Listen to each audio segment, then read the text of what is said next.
The British Empire. 400 glorious years of the British, ruling the roost, showing the world who's boss. When a quarter of the map of the world was pink. Not the colour I'd have chosen.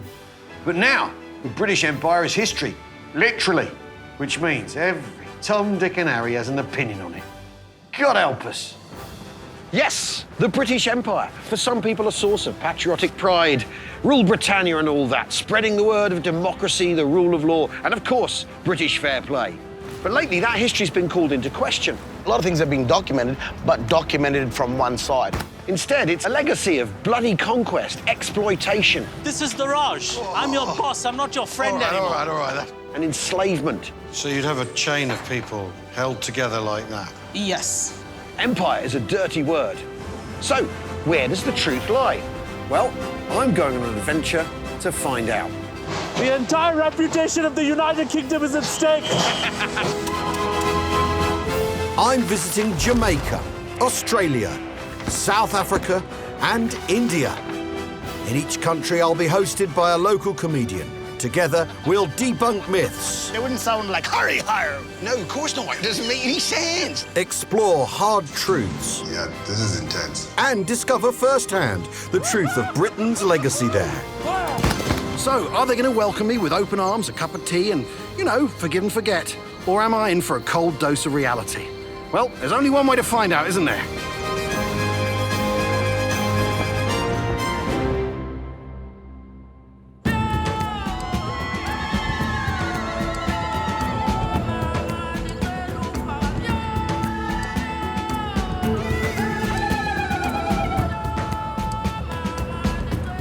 I've come to South Africa.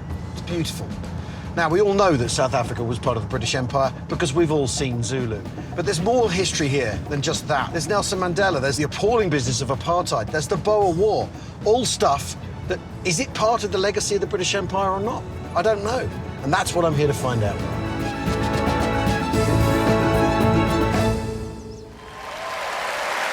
For this trip, I'm pairing up with Loyiso Gola, Like wall-to-wall white people. one of South Africa's most gifted comedians, famed for his political satire and taboo-breaking comedy. You know how white a country has to be when a white woman is cleaning your hotel room? Oh my God. His no-nonsense approach means he's the perfect partner to say it as it is when it comes to the British Empire in South Africa. I was throwing shit on the floor while she was cleaning stuff. She's like, why would you do that? I was like, I don't know when this is gonna happen again. I'm trying to... I'm a tad aware Loyiso may have a few scores to settle.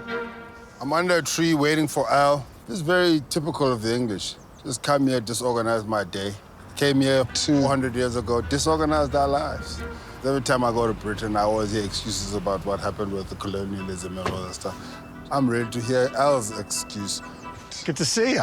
Great to finally meet you. How are you? I'm very well, yeah. Awesome. What's the endeavor? Well, I want to know about the British Empire in South Africa. I can give you some insight. You'd have to carry that. Okay. Thank you. You're welcome. Yeah. Shall we? Yeah, cool. Why not? Awesome. Here we go. I may be the one behind the wheel, but Loyiso's mapped out our route. Our Empire tour will include historical hotspots Rorke's Drift, Johannesburg, and Soweto. What British influence is there here, if any? It creeps in all forms, man. Like, we speaking English. Yeah. Driving on this side of the road. Yeah. We watch the Premier League. Everyone watches the Premier League. Well, that's the colonial project working right there, man. Right there, yeah. Initially, the British weren't that fussed about South Africa. It was a Dutch colony and a convenient stop-off on the way to India. But when the Dutch sided with Britain's nemesis France, the British worried it would endanger their trade routes east. So, they invaded in 1795. By the end of 1815, victory over France in Europe meant that South Africa officially became a British colony. Now, mention South Africa to a Brit, and the first thing we think of is the famous Battle of Rorke's Drift, the thin red line and all that. Michael Caine against the Zulus, thousands of them. Loyiso is half Zulu, so that's where we're going to start.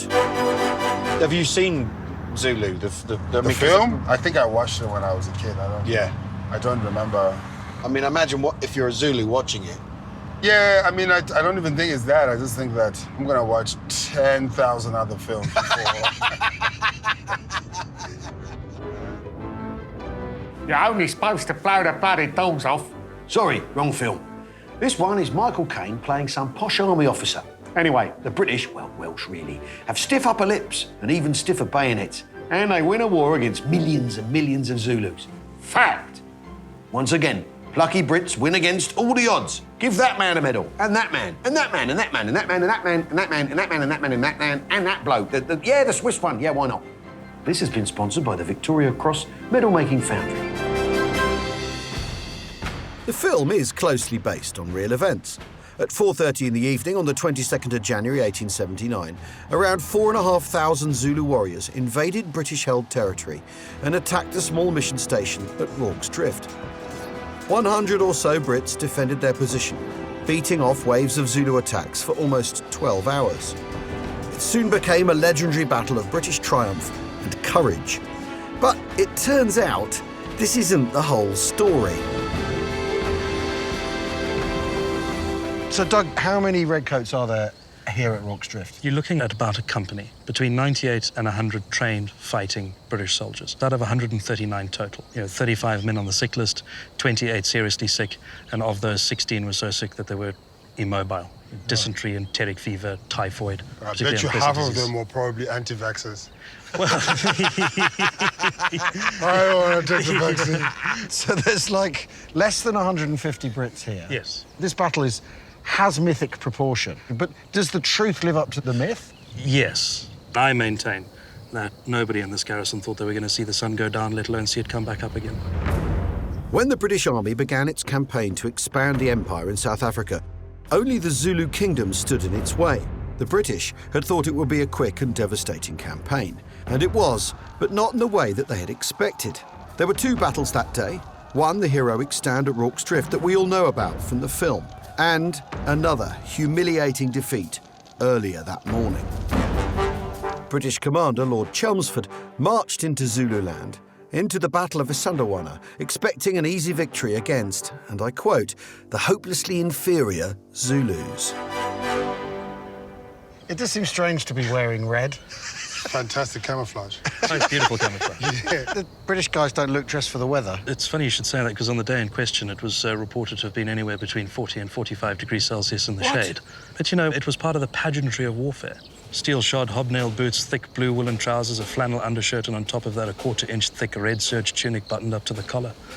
As you can see, they're quite comfortable. I mean, you're allowed to undo your collar in times of crisis. Absolutely not. Do it up, man. Yeah, do it up, man. Yeah. Having disastrously underestimated the Zulus, Chelmsford then sent his men off in entirely the wrong direction, leaving 2,000 men in a poorly defended camp to face the onslaught of a Zulu army, who completely overwhelmed them.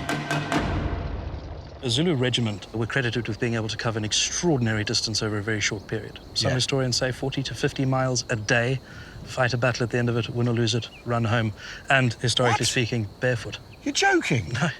That's incredible. That's So certainly like a British, sort of double marathon and then fight some people. Absolutely. The Zulus would advance in perfect rank and file, in distinguished fighting companies within their regiments. And the regimental structure is exactly what you and I would recognize today. They would close to, 400 or 500 yards, break into the charge, and unless you could stop them, you were in serious trouble. And they would send their youngest warriors around your flanks to completely annihilate you. At Isandlwana, the British army was slaughtered. At least 1,000 soldiers died in a single day. A devastating defeat. The few survivors fled back to the British outpost of Rorke's Drift to warn the camp the Zulus were coming, giving them time to prepare. The Zulu king ordered his men to hold, but they disobeyed him. I'm taking Elle to meet a warrior descendant from the Rorke's Drift battle to find out why. So what was the story? The Zulus managed to disobey King Tshaka's instruction because they have to bathe the spears in the blood of an enemy to kill someone in a battle. So they end up coming up here to wash their spears. Oh, so for you to be accepted in society, that's what you had to do? Yeah. Before they get privilege of marriage, they have to wash the spears to kill someone in a battle. Wow. Oh, for the record, for those who don't know, Zulus are still good at fighting. Are they? Yeah, generally do not... Don't mess with the Zulus. Don't mess with the Zulu man. Things will end very badly. But you're half Zulu, right? My mother's Zulu, Okay. and I'm scared of all my uncles. So, the Zulus attacked despite their king telling them not to, and played right into British hands.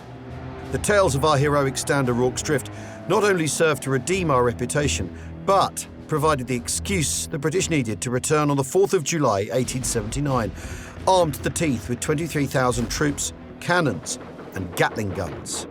The British shattered the Zulu army and broke up the kingdom to ensure it never regained its power.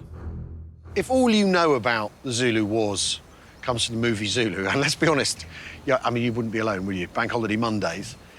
You could easily be forgiven for thinking that the story of the British Empire in South Africa is like a boy's own adventure, a story of daring do. After all, the battle at Rorke's Drift, in the film at least, ends in a sort of score draw.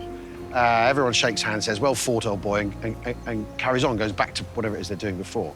But the British started this war. This is a British war of aggression to bring the Zulus to heel, to crush the Zulu nation and exploit them thereafter.